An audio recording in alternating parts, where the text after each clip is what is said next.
Ito na nga pala ang pag-game sa aming team building. Ayan, may pasumba sa gabi.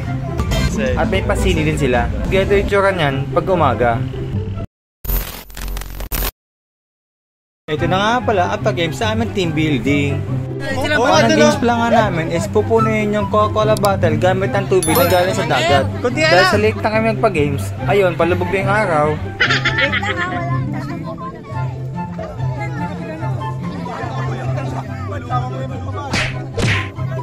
Next na!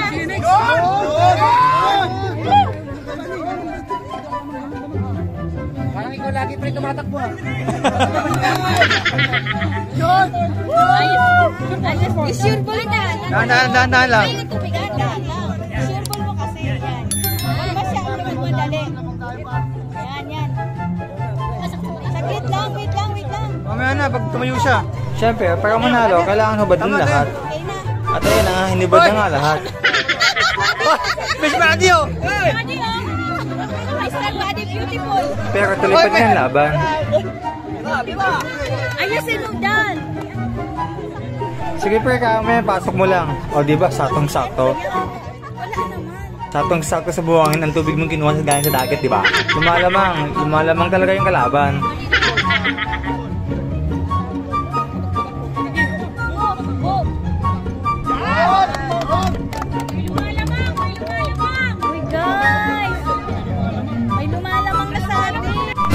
Ayun na nga, hinubad na ang lahat. Ewan ko lang kung di pa sila manalo.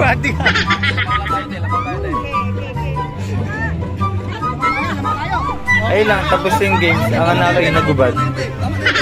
Dapat pala, ako din hinubad ka ng lahat no? Di sana, nalo sana kami. Ito naman yung pangalawang games namin.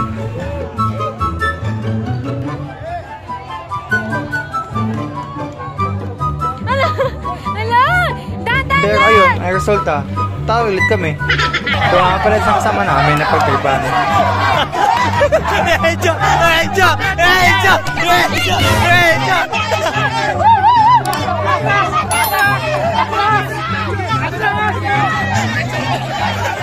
Ito nga pala yung plaza sa kanila. Ayan, may pasumba sa gabi.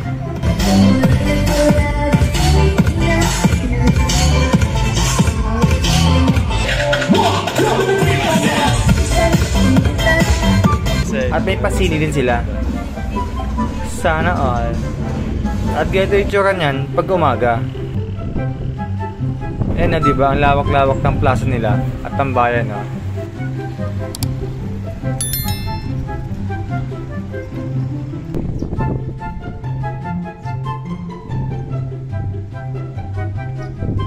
Ito naman yung loob ng simbahan.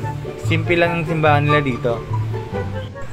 Ayan pa din, tingnan nyo naman yung mga nakaukit sa sa stage nila. Tsaka yung poste kala mo taas sa Manila ka. Ito naman yung kanilang palengke. Ganito yung paggabi.